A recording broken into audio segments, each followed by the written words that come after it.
आज भी जब रात होती है और आसमान में सिर्फ तारे चमक रहे होते हैं तो मेरी आंखों के सामने वह रात नाचने लगती है। वह रात जिसने मुझे रमेश से एक डरे हुए रमेश में बदल दिया। मेरे ट्रक का स्टीयरिंग आज भी मेरे हाथों में कांप उठता है जब मुझे मुंबई पुणे एक्सप्रेसवे का वह खंड याद आता है। लोग कहते हैं कि समय हर जख्म को भर देता है, पर कुछ जख्म ऐसे होते हैं जो आत्मा पर लगते हैं और कभी नहीं भरते। यह घटना आज से ठीक 3 साल पहले की है। 17 जून 2022 की रात। उस रात चांदनी फीकी थी, जैसे किसी अनहोनी का संकेत दे रही हो। मैं उस रात अपनी जिंदगी की सबसे भयानक यात्रा पर निकला था और मुझे नहीं पता था कि मैं वहां से जिंदा वापस आऊंगा या नहीं। मेरा नाम रमेश है, उम्र 54 के आसपास। 30 साल से ज्यादा का अनुभव है ड्राइविंग का। ट्रक चलाना मेरी जिंदगी है, मेरा जुनून। मैंने हिंदुस्तान के कोने कोने में अपना ट्रक दौड़ाया है। पहाड़ी रास्ते हों या रेगिस्तानी सड़कें, घने जंगल हों या शहरों का शोरगुल, मैंने सब कुछ देखा है। मैं कभी डरा नहीं। बचपन से ही सुना था कि ड्राइवर लोगों को रात में भूत प्रेत दिखते हैं, हाईवे पर भटकती आत्माएं मिल जाती हैं, पर मैंने इन सब बातों को कभी गंभीरता से नहीं लिया। मुझे लगता था कि ये सिर्फ मन का वहम है या फिर ज्यादा काम और कम नींद का नतीजा। पर उस रात ने मेरे सारे विश्वास तोड़ दिए। उसने मुझे सिखाया कि दुनिया में कुछ चीजें ऐसी भी होती हैं जिन्हें तर्क या विज्ञान से नहीं समझाया जा सकता, और जिनसे आपका सामना हो जाए तो सिर्फ मौत ही एक रास्ता बचता है। आज भी मुझे ट्रक में रात को अकेले जाने से डर लगता है।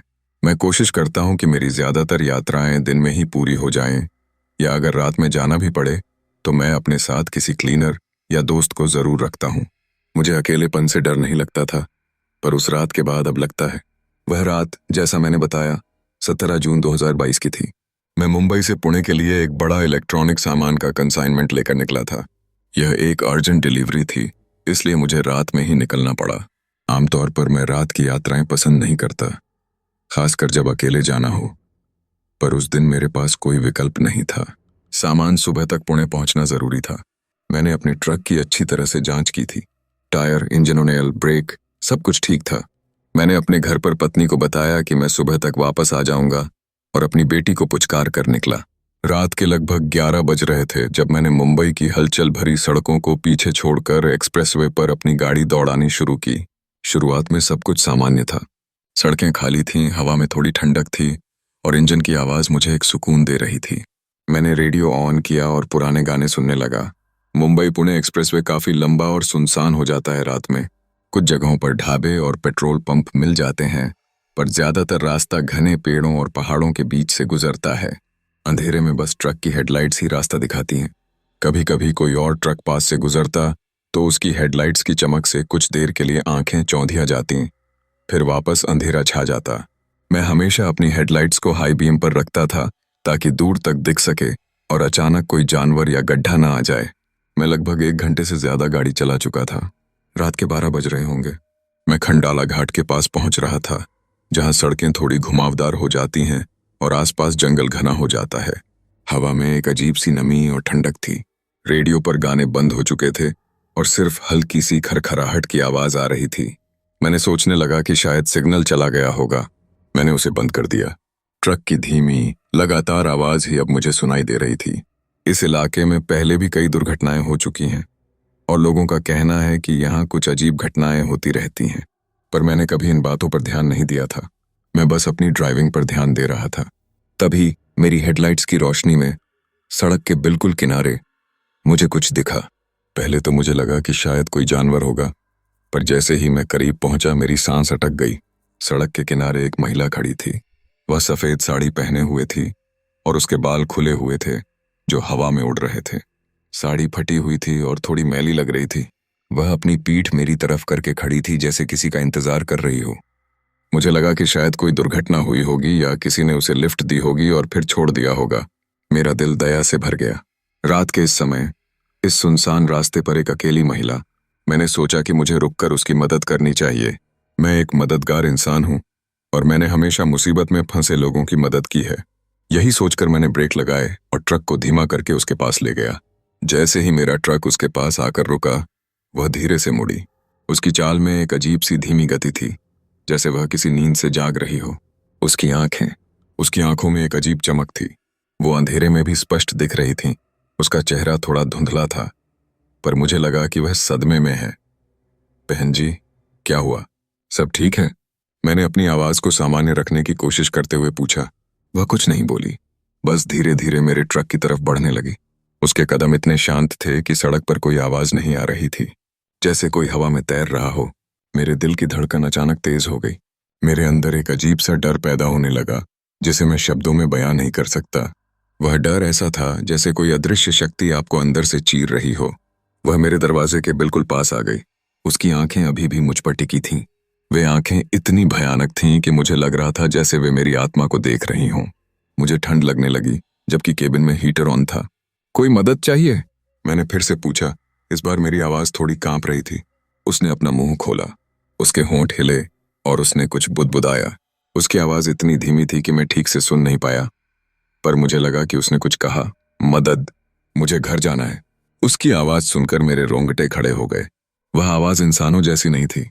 उसमें एक अजीब सी खोखली गूंज थी, जैसे किसी कुएं के अंदर से आवाज आ रही हो। और उसकी आंखों में जो चमक थी, वह अब और तेज हो गई थी। मुझे लगा कि वह मेरी तरफ देखकर मुस्कुरा रही है, पर उसकी मुस्कुराहट में कोई खुशी नहीं थी, सिर्फ एक भयानक शैतानी भाव था। मेरे दिमाग में खतरे की घंटी बज चुकी थी। यह कोई साधारण महिला नहीं थी। मुझे पता नहीं था कि वह क्या है, पर मेरा अंतर्ज्ञान चिल्ला रहा था, भागो। मैंने तुरंत ट्रक का दरवाजा बंद करने की कोशिश की, पर वह महिला अचानक से मेरा हाथ पकड़ने के लिए आगे बढ़ी। उसकी उंगलियां लंबी और पतली थीं और उन पर नीली सी चमक थी। मैंने फुर्ती से अपना हाथ खींचा और दरवाजा बंद कर दिया। उस पल मेरी जान निकल गई थी। बिना एक पल भी बर्बाद किए मैंने चाबी घुमाई। इंजन एक झटके में स्टार्ट हो गया। मैंने रिवर्स गियर डाला और तेजी से ट्रक को पीछे लिया, फिर फर्स्ट गियर में डालकर एक्सीलरेटर पर पैर रख दिया। मेरा दिल जोर जोर से धड़क रहा था, जैसे अभी फट जाएगा। मैं पीछे मुड़कर देखना नहीं चाहता था, पर एक अजीब मजबूरी थी। मैंने डरते डरते पीछे वाले शीशे में देखा। जो मैंने देखा, उसने मेरी आत्मा को कंपा दिया। वही महिला अभी भी सड़क के किनारे खड़ी थी, लेकिन इस बार वह मेरी तरफ मुड़ी हुई थी, और उसकी आंखें, वे लाल हो चुकी थीं और एक भयानक चमक से भरी हुई थीं। उसके चेहरे पर अब एक डरावनी मुस्कुराहट थी, जो मेरे सारे शरीर में सिहरन पैदा कर रही थी। मुझे लगा कि वह मेरा पीछा करेगी। मैंने एक्सीलरेटर को पूरा दबा दिया। ट्रक अपनी पूरी गति से आगे बढ़ रहा था। मेरे दिमाग में सिर्फ एक ही बात थी, यहां से जितना हो सके उतनी दूर भागो। मैंने अपने कानों पर हाथ रख लिए ताकि मुझे उसकी कोई आवाज न सुनाई दे, कोई फुसफुसाहट नहीं। मैं बस अंधाधुंध गाड़ी चला रहा था। मेरी सांसें तेज हो गई थीं और माथे पर पसीना आ रहा था, जबकि रात ठंडी थी। मुझे डर लग रहा था कि वह अचानक मेरे सामने आ जाएगी या ट्रक के ऊपर कूद जाएगी। मैं लगातार पीछे वाले शीशे में देख रहा था, यह जांचने के लिए कि वह मेरे पीछे आ रही है या नहीं। कुछ देर तक मुझे कुछ नहीं दिखा, सिर्फ खाली सड़क और पेड़ों की अंधेरी परछाइयां। मैंने थोड़ी राहत की सांस ली। शायद मैं बच गया था, शायद वह सिर्फ एक डरावना सपना था, या मेरी थकावट का नतीजा। मैंने खुद को समझाने की कोशिश की कि ऐसा कुछ नहीं हुआ है, पर मेरा दिल उस बात को मानने को तैयार नहीं था। मेरा शरीर कांप रहा था। मैंने ऐसी बंद कर दिया और खिड़की थोड़ी सी खोली ताकि ताजी हवा अंदर आ सके। मुझे लगा कि इससे मेरा डर थोड़ा कम होगा। मैंने एक गहरी सांस ली और ट्रक की गति थोड़ी धीमी की, यह सोचकर कि अब मैं सुरक्षित हूं। और तभी मेरे ट्रक के पीछे वाले शीशे में मुझे फिर से कुछ दिखा। यह कोई भ्रम नहीं था, यह कोई परछाई नहीं थी। वही महिला, सफेद साड़ी में, खुले बाल, उसकी लाल आंखें। वह मेरे ट्रक के पिछले हिस्से में बैठी हुई थी, जैसे कोई सवारी कर रही हो, और वह मुझे घूर रही थी। उसकी आंखों में अब कोई चमक नहीं थी, सिर्फ एक खाली भयानक घृणा थी। वह मुझे देखकर धीरे धीरे मुस्कुराने लगी। उसकी मुस्कुराहट इतनी भयानक थी कि मेरी रीढ़ में ठंडी लहर दौड़ गई। मुझे लगा कि मेरा खून जम गया है। मेरा शरीर सुन्न पड़ गया। मैं कांप रहा था। मैं विश्वास नहीं कर पा रहा था कि जो मैं देख रहा हूं वह सच है। वह मेरे ट्रक के अंदर थी, वह मेरे साथ थी। मैंने डर के मारे आंखें बंद कर लीं, फिर खोलकर देखा। वह अभी भी वहीं थी। मुझे लग रहा था कि मैं पागल हो रहा हूं। मैंने डर के मारे तेजी से स्टीयरिंग घुमाया। ट्रक थोड़ा लड़खड़ाया। मैं बस किसी तरह उससे पीछा छुड़ाना चाहता था। मैंने फिर से एक्सीलरेटर पर पैर रखा और पूरी गति से भागने लगा, पर इस बार मुझे पता था कि भागने का कोई फायदा नहीं है। वह मेरे साथ थी, वह मेरे ट्रक में थी। यह मेरे लिए सिर्फ एक डरावनी कहानी की शुरुआत थी। मुझे नहीं पता था कि अगले कुछ घंटे मेरी जिंदगी के सबसे भयानक घंटे होने वाले हैं। गई। वह मेरे ट्रक के पिछले हिस्से में बैठी हुई थी, जैसे कोई सवारी कर रही हो, और वह मुझे घूर रही थी। उसकी आंखों में अब कोई चमक नहीं थी, सिर्फ एक खाली भयानक घृणा थी।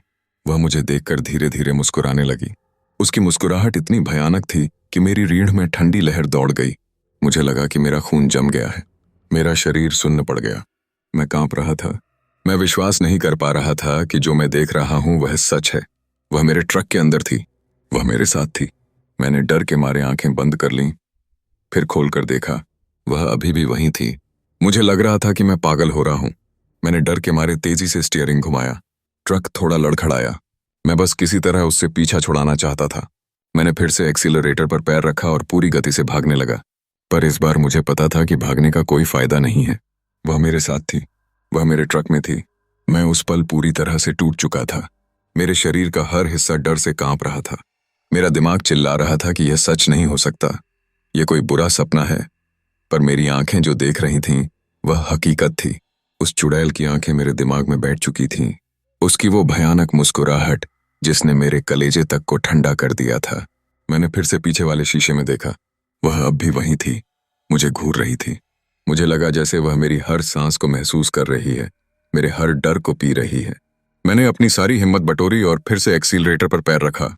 मेरा ट्रक 100 किलोमीटर प्रति घंटा की रफ्तार से दौड़ रहा था, शायद उससे भी ज्यादा।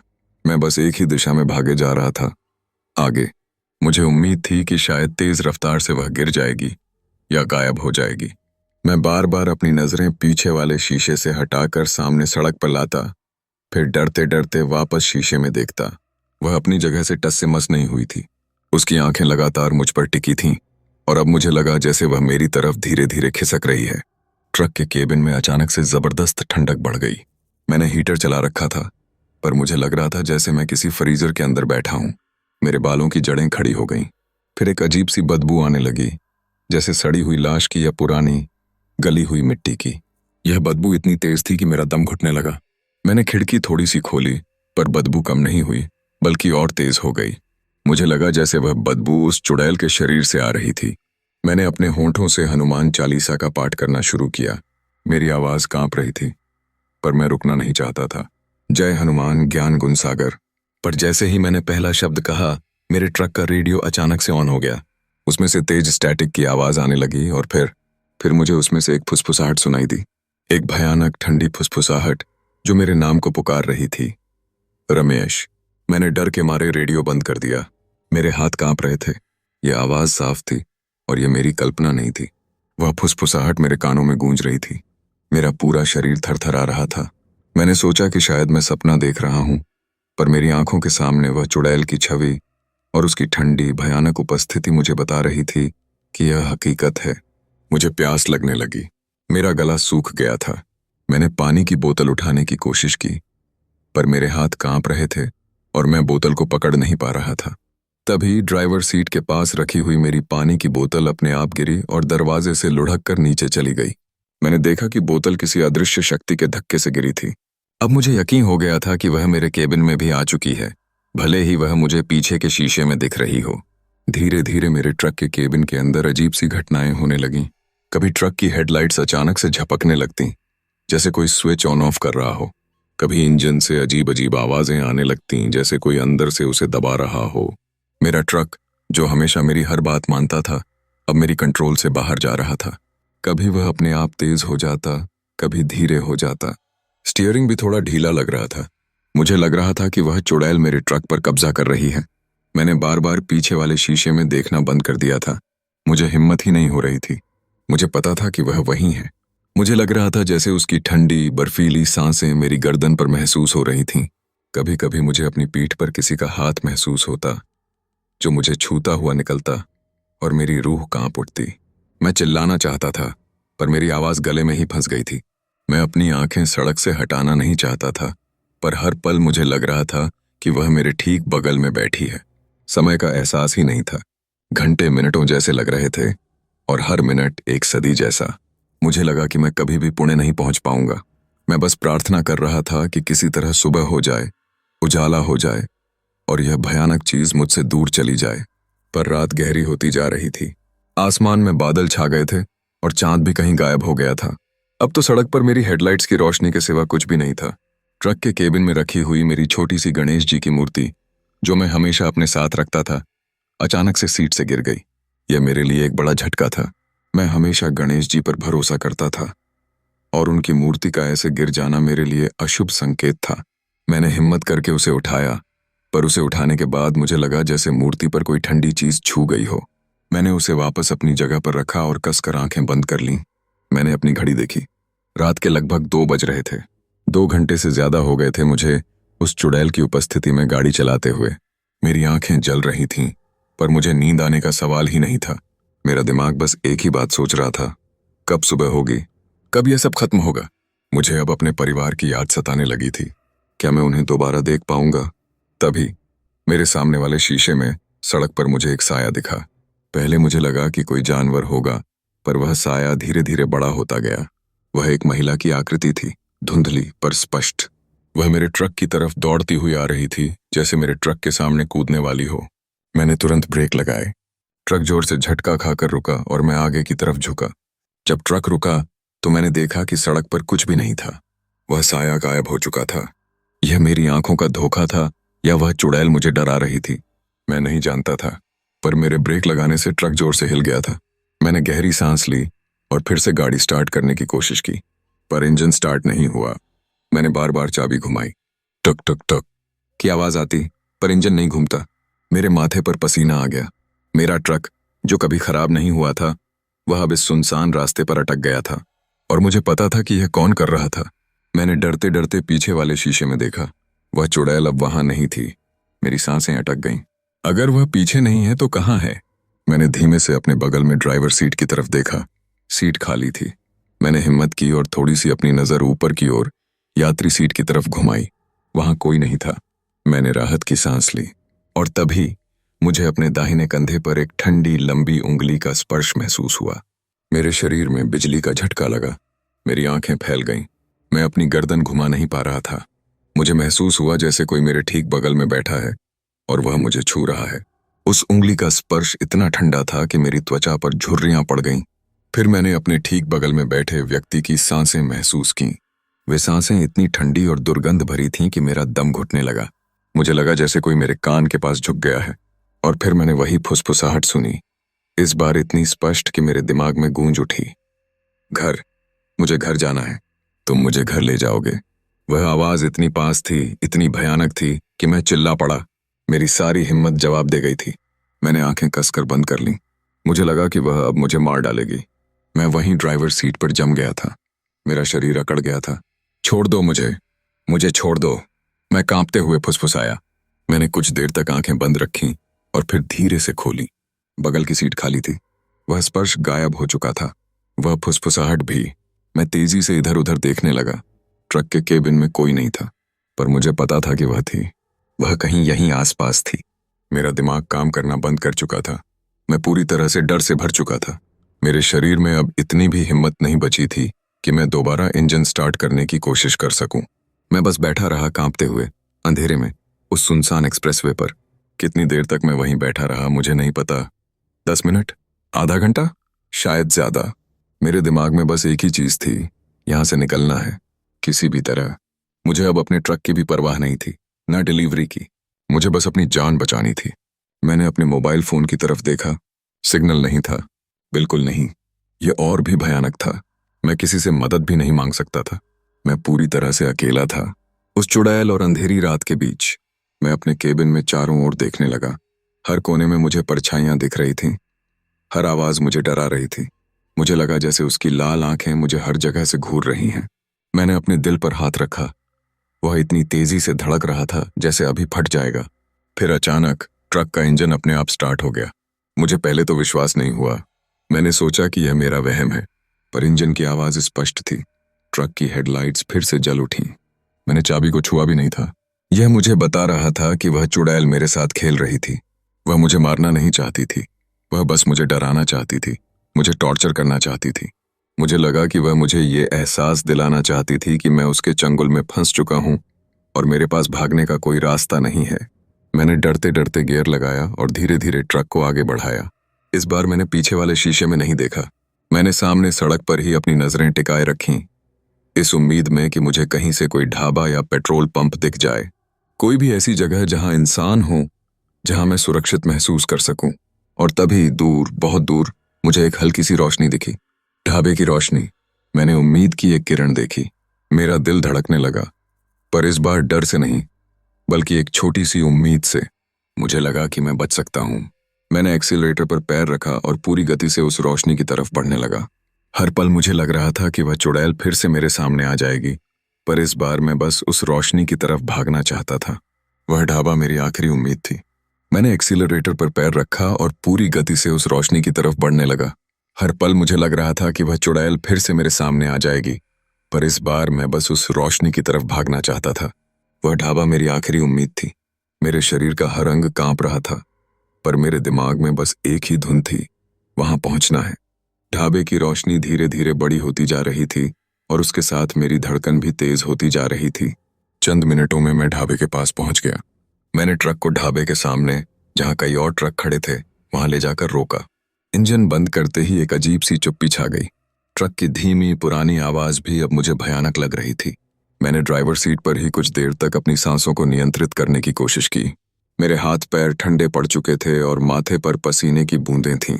मेरी आंखों में नींद की बजाय एक अजीब सी दहशत तैर रही थी। मैंने डरते डरते पीछे वाले शीशे में देखा। वहां कुछ नहीं था। चुड़ैल गायब थी, पर मुझे पता था कि वह गई नहीं थी, वह बस छिप गई थी। उसकी उपस्थिति अभी भी मेरे आसपास महसूस हो रही थी, एक ठंडी हवा के झोंके की तरह जो मेरे रोंगटे खड़े कर रही थी। केबिन से बाहर निकलते ही मुझे राहत मिली, पर वह राहत क्षणिक थी। मेरे शरीर पर अभी भी उस चुड़ैल का स्पर्श महसूस हो रहा था। उसकी फुसफुसाहट मेरे कानों में गूंज रही थी। ढाबे पर कुछ और ट्रक ड्राइवर बैठे थे, चाय पी रहे थे और बातें कर रहे थे। उनकी सामान्य बातें और इंसानियत का शोर मुझे थोड़ा सा दिलासा दे रहा था। क्या हुआ भाई जी, इतनी रात को कहाँ से आ रहे हो? मुंह पर तो हवाइयां उड़ रही हैं। ढाबे के मालिक, एक मोटे मिलनसार दिखने वाले आदमी ने पूछा। उसकी उम्र 50 के आसपास रही होगी और उसकी आंखों में अनुभव की गहराई थी। मैं कुछ बोल नहीं पाया, मेरा गला सूख गया था। मैंने बस इशारा किया कि मुझे पानी चाहिए। ढाबे वाले ने एक गिलास पानी दिया, जिसे मैंने एक ही सांस में पी लिया। क्या बात है रमेश भाई, कुछ परेशानी है क्या? इतने डरे हुए क्यों हो? उसने फिर से पूछा। इस बार उसकी आवाज में चिंता थी। उसने मेरा नाम कैसे जाना, यह मुझे समझ नहीं आया, पर उस पल मुझे इसकी परवाह नहीं थी। मैं पहले तो कुछ नहीं बताना चाहता था। मुझे लगा कि लोग मुझ पर हंसेंगे या मुझे पागल समझेंगे, पर जो मैंने देखा था वह मेरी कल्पना नहीं थी, वह वास्तविक था और मुझे किसी को बताना था। मैंने अपनी सारी हिम्मत बटोरी और धीरे धीरे उसे पूरी कहानी सुनाई। हाईवे पर महिला का दिखना, उसका मेरे ट्रक में आ जाना, ठंडी बदबू, रेडियो पर आवाजें, इंजन का बंद हो जाना और सबसे भयानक, उसका मेरे बगल में बैठना और फुसफुसाना। टिट-से-टिट-डी-का-ये।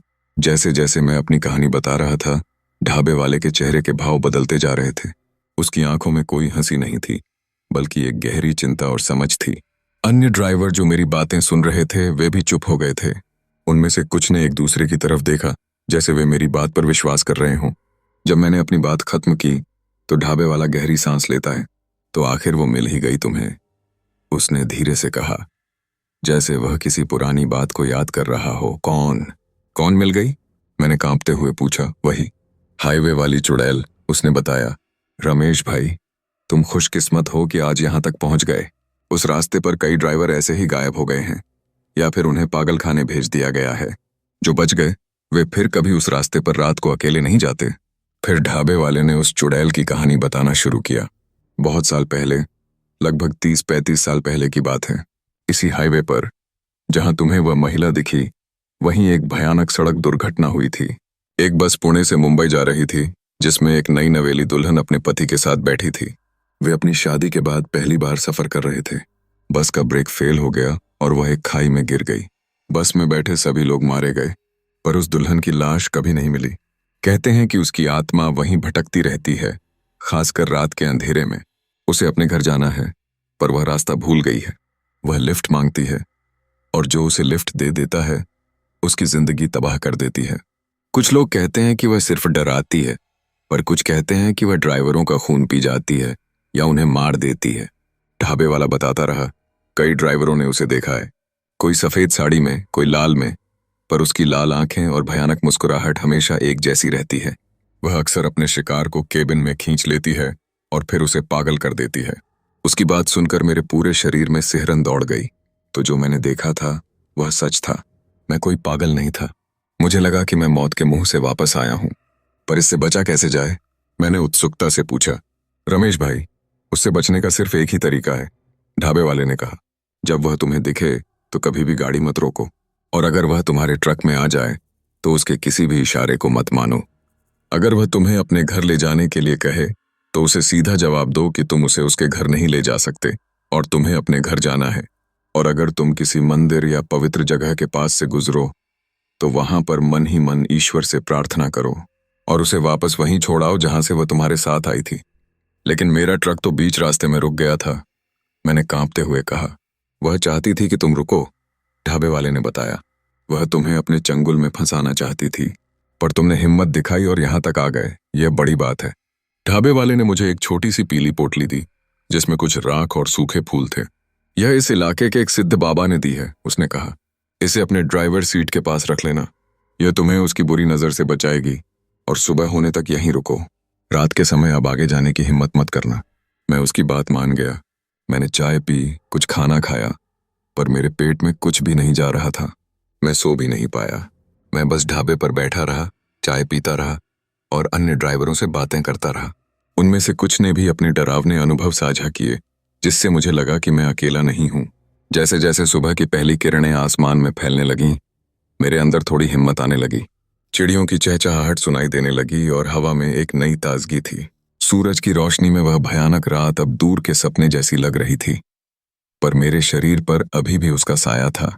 अब तुम जा सकते हो रमेश भाई, ढाबे वाले ने कहा, पर याद रखना, कभी भी उस हाईवे पर रात को अकेले मत जाना। मैंने उसकी बात मानी। मैंने अपने ट्रक में वह पोटली रखी, गणेश जी की मूर्ति को फिर से उसके स्थान पर रखा और एक लंबी सांस लेकर इंजन स्टार्ट किया। इस बार इंजन आसानी से स्टार्ट हो गया, जैसे कुछ हुआ ही ना हो। मैंने पीछे वाले शीशे में नहीं देखा। मुझे पता था कि वह चुड़ैल सूरज की रोशनी में मेरे पीछे नहीं आ सकती। मैं धीरे धीरे ढाबे से निकला और फिर से पुणे की तरफ अपनी यात्रा शुरू की। सड़क पर अब दिन की रोशनी थी और कुछ और गाड़ियां भी दिख रही थीं। मैंने पुणे तक का रास्ता बिना किसी और घटना के पूरा किया, सामान सही सलामत डिलीवर कर दिया। पर उस रात ने मेरी जिंदगी हमेशा के लिए बदल दी। मैं अब कभी रात में उस हाईवे पर अकेले नहीं जाता। मैंने अपने ट्रक पर कुछ धार्मिक चिन्ह लगवा लिए हैं और मैं हर यात्रा पर निकलने से पहले ईश्वर से प्रार्थना करता हूँ। मुझे पता है कि दुनिया में कुछ चीजें ऐसी हैं जिन्हें हम नहीं समझ सकते और जिनसे दूर रहना ही सबसे बड़ी समझदारी है। वह रात आज भी मेरे सपनों में आती है और मैं अक्सर रात को उठकर पसीना पसीना हो जाता हूँ।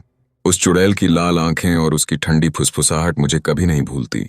वह हाईवे का डरावना चेहरा मेरी जिंदगी का एक कड़वा सच बन चुका है, जिससे मैं हर रोज जूझता हूँ।